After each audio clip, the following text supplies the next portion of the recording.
9 अगस्त 2024 को भाई लोग एक ऐसी खबर सामने आती है जिसे सुनकर बेचारे एक माँ बाप की पूरी दुनिया उजड़ चुकी थी। बॉडी ऑफ द गर्ल जिसके मुंह में खून था, शरीर में कोई कपड़ा नहीं था, पैर दोनों राइट एंगल में मिला गया। एक पाँव बेड के इस तरफ, एक पाँव बेड के इस तरफ मिला गया। चश्मे को कूटा गया जिसकी वजह से आंखों से खून निकल गया। गला दबाकर मारा गया। आरजेकर मेडिकल कॉलेज और हॉस्पिटल कोलकाता में भाई लोग एक भयानक दुखद भरा हादसा हमारे साथ हो चुका था। ये महिला डॉक्टर भाई लोग जिसे आप अपनी स्क्रीन के ऊपर देख रहे हो, वो उसी हॉस्पिटल में अपना काम कर रही थी, लेकिन अगले दिन खबर आती है कि उस बेचारी का किसी ने बुरी तरह से रेप करके मार डाला है भाई लोग। पोस्टमार्टम रिपोर्ट में यह सामने आया भाई लोग कि उस महिला डॉक्टर की हत्या गला दबाकर की गई थी और गला भी इतनी जोर से दबाया था कि उसकी यह जो बीच की हड्डी होती है वही टूट गई थी। दूसरी ये बात सामने आई कि उस महिला डॉक्टर के प्राइवेट पार्ट पर कई गंभीर तरह के जख्म पाए गए। उसे यह साफ हुआ कि यह एक मर्डर का केस नहीं है बल्कि यह एक रेप केस भी है। अभी भाई लोग यहाँ से होती है गंभीर बात शुरू, क्योंकि उस हॉस्पिटल में इतना सब हो गया लेकिन सुबह तक किसी को पता नहीं चला। अभी उन सारी बातों से पर्दा उठाते हैं कि कौन चमरगंडू लोग हैं जो कि इसके पीछे हैं। अभी भाई लोग यहाँ पर इस डॉक्टर का मैं असली नाम तो नहीं ले सकता किसी कारणों की वजह से, इसीलिए इसे मैं श्रुति कहकर बुलाऊंगा। 8 अगस्त 2024 को ये अपना काम कर रही थी और नाइट शिफ्ट पे थी उसी हॉस्पिटल में।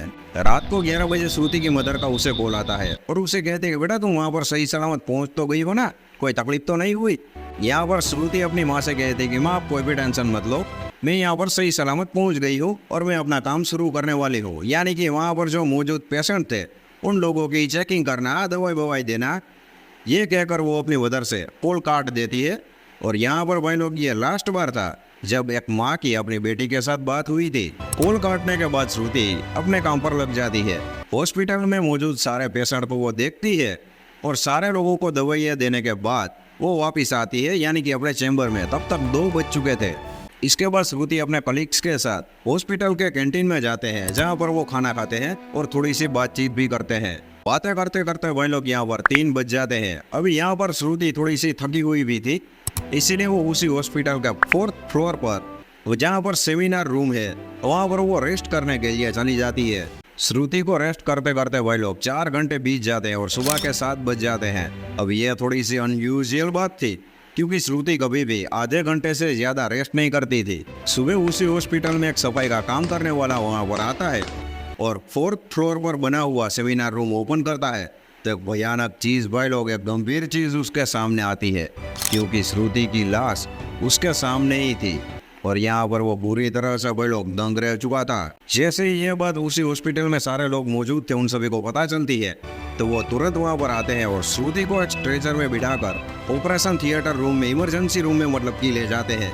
यानी कि वो श्रुति की थोड़ी सी मदद करना चाहते थे, लेकिन यहाँ पर भाई लोग ये सभी नाकाम था क्योंकि यहाँ पर बहुत ही देर हो चुकी थी क्योंकि श्रुति पहले से ही मर चुकी थी। बॉडी देखकर डॉक्टरों को तो पता चल चुका था कि श्रुति को मरने से पहले बेहद मारा गया है और मारने के बाद उसका बुरी तरह से भाई लोग रेप किया गया था। ये सारी चीजें होने के बाद ये केस पुलिस को हैंड ओवर कर दिया जाता है। पुलिस वाले वहाँ पर आते हैं और थोड़ी सी चेकिंग करते हैं तो उसे पता चलता है कि वहाँ पर किसी का ब्लूटूथ डिवाइस पड़ा हुआ है। अभी एक शॉर्ट क्लियर बात कह दूं भाई लोग, तो ये केस बहुत ही जल्दी ही सोल्व हो जाता अगर उस सेमिनार हॉल में कैमरा होते, लेकिन पूरे हॉस्पिटल में कैमरे थे सिवाय इस रूम को छोड़कर। पुलिस वाले यहाँ पर पूरे हॉस्पिटल के कैमरे चेक करते हैं, यानी कि वो पता लगा सके कि कौन कौन नाइट शिफ्ट में था, जिसमें 6 लोग सामने आते हैं और उन सभी में से एक बंदा आज यही भाई लोग जिसे आप अपनी स्क्रीन के ऊपर देख रहे हो, जिसका फोन उसी ब्लूटूथ डिवाइस के साथ कनेक्ट हो जाता है जो कि डेड बॉडी के पास से मिला हुआ था। इस आदमी का नाम है भाई लोग संजय रॉय और ये एक सिविल वॉलेंटियर था। वॉलेंटियर यानी कि ये लोग होते हैं जो कि पुलिस के थोड़ी सी आम यानी कि छोटे मोटे कामों में मदद करते हैं। हालांकि ये ऑफिशियल पुलिस वाले नहीं होते, लेकिन ये थोड़े से छोटे मोटे काम पुलिस वालों के करते रहते हैं और इन सभी का उसे 12,000 सैलरी मिलती है। लेकिन यहाँ पर भाई लोग ये संजय रॉय थोड़ा सा आड़ा टेढ़ा बंदा था क्योंकि ये कोई अच्छा इंसान नहीं था। इन सभी से पहले इसकी 3 शादियाँ हुई थी और जो तीनों बीबी थी पहले की, उन सभी ने ये आरोप लगाया है कि संजय हमारे साथ बुरी तरह से मारता पीटता था। आखिर में संजय की तीसरी बीवी थी, उसने ये बात क्लियर की थी और उसने केस भी किया था संजय के ऊपर कि जब वो प्रेग्नेंट थी 3 मंथ की तभी संजय ने उसे बुरी तरह से पीटा था भाई लोग। और ये संजय भाई लोग यहाँ पर इतनी डेढ़ सानी आइटम है कि मैं क्या बताऊँ आपको। ये ऑफिशियल पुलिस वाला नहीं है, उसके बावजूद भी वो अपनी बाइक पर एक बहुत बड़ा पुलिस का स्टिकर लगाकर एड़िया आटियां मारने लगता है भाई लोग। यहाँ पर पुलिस वाले तुरंत संजय की लोकेशन निकालते हैं और उसे ट्रैक भी कर लेते हैं, उसे पकड़ भी लेते हैं। यहाँ पर भाई लोग संजय पूरी तरह से नशे की हालत में धुत था। यहाँ पर भाई लोग संजय कबूल भी कर लेता है कि हाँ, मैंने ही उस डॉक्टर को मारा है और उसका रेप भी किया है। अभी यहाँ पर भाई लोग आपको लगता नहीं कि ये सारी एक साजिश है, क्योंकि ऐसे छोटे मोटे कातिल संजय के जरिए इस केस को दबाने की कोशिश की जा रही है। और हालांकि इसके पीछे कई बड़े बड़े लोगों की भी इन्वॉल्वमेंट है। तो चलिए भाई लोग पार्ट 2 शुरू करते हैं और गंभीर साथ ही गंभीर बातों का पर्दा उठाते हैं। अभी जिस हॉस्पिटल में यह हादसा हुआ वहाँ पर काम करने वाले कई स्टूडेंट ने यह बताया है कि उसी हॉस्पिटल में बहुत ही बड़े पैमाने पर ड्रग रैकेट चलता था। यानी कि भाई लोग जो स्लीपिंग पिल होती है, जो कि डॉक्टर की इजाजत के बगैर किसी को नहीं दी जा सकती, वो ऐसे ही वहाँ पर किसी को भी दे देते थे। और उसके साथ कई ऐसे ड्रग्स भी मौजूद थे जो कि ऐसे वैसे, यानी कि वहाँ पर फुल ऑन रोल चल रहा था भाई लोग।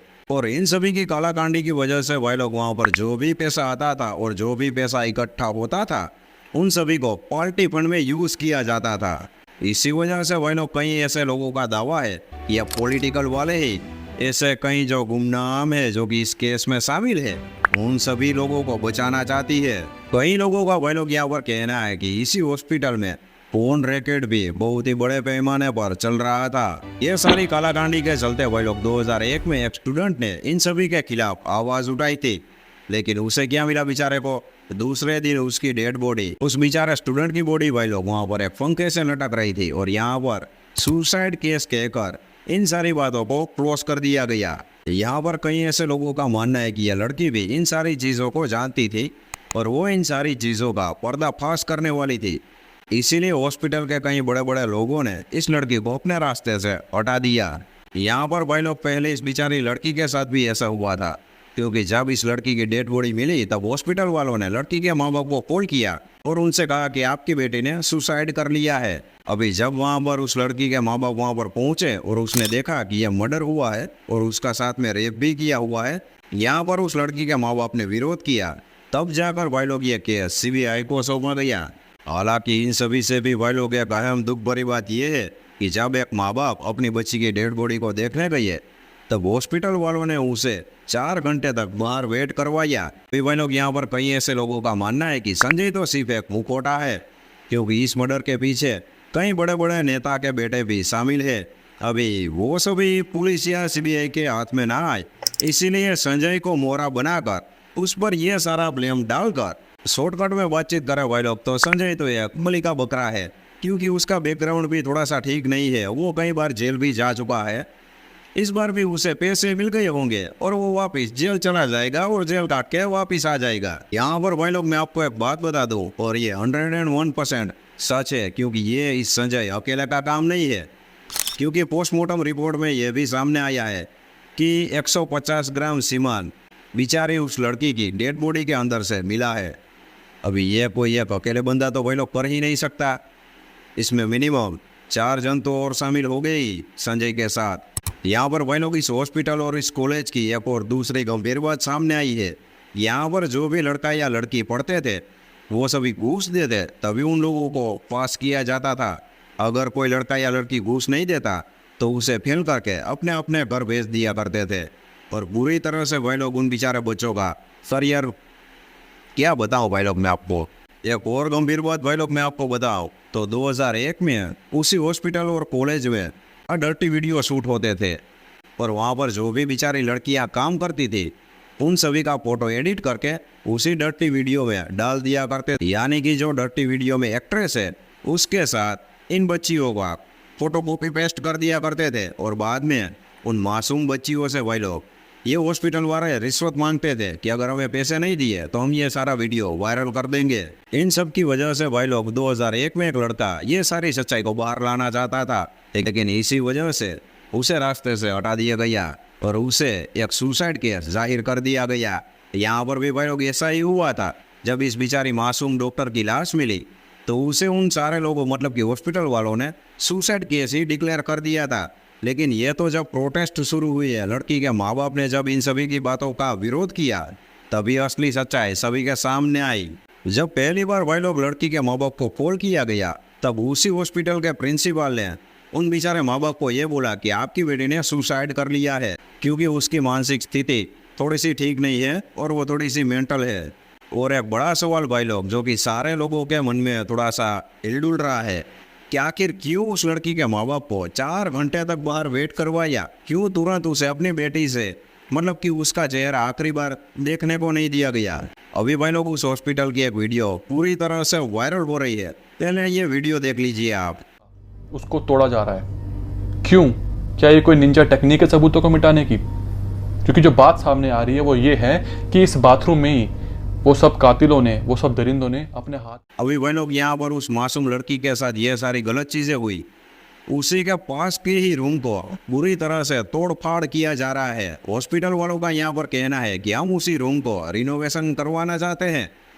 यानी कि भाई लोग यहाँ पर ढेर सारे लोग ये कह रहे हैं कि ये हॉस्पिटल वाले वहाँ पर जो सबूत थे, जिन सबूतों की वजह से असली कातिल या असली कल्प्रिट सरकार के हाथ में आ सकते हैं, उन सभी को बचाने के लिए और सारे सबूतों को मिटाने के लिए ये सारी नौटंकी की जा रही है। यहाँ पर भाई लोग कई लोग ऐसा कह रहे हैं कि उस बेचारी लड़की के साथ जिन जिन लोगों ने ये सब किया, वो सभी आखिर में उसी रूम में गए जहाँ पर अपने हाथ पैर धोए और अपने सारे सबूत मिटाए। हॉस्पिटल वाले उसी रूम को तोड़कर उन सारे सबूतों को भी मिटा देना चाहते हैं। यानी कि यहाँ पर ये संजय तो एक छोटा मोटा सा मोहरा है, कुछ बड़ा बड़ा लोग भी हैं भाई लोग इन सभी के पीछे, जो कि अपने आप को थोड़ा सा सेफ रखना चाहते हैं। दूसरी बात भाई लोग संजय की करें तो उसका तो हॉस्पिटल के साथ कोई नाता ही नहीं है, कोई संबंध ही नहीं है, तो वो आखिर वहाँ पर क्या करने गया था, और वो वहाँ पर गया था भी या नहीं गया था, और गया था तो वो किसके कहने पर गया था, और उसने अगर ये सारा कुछ किया तो वो किसके कहने पर ये सब किया। इन सारी बातों के बावजूद भी भाई लोग हम ये चाहेंगे कि उस बेचारी मासूम सी लड़की को जस्टिस मिल जाए और उसके जो असली अपराधी है वो जल्द से जल्द पकड़े जाए। तो भाई लोग इसी के साथ यहाँ पर इस वीडियो की एंडिंग करते हैं। मैं मिलता हूँ किसी और वीडियो में, तब तक के लिए जय हिंद जय भारत।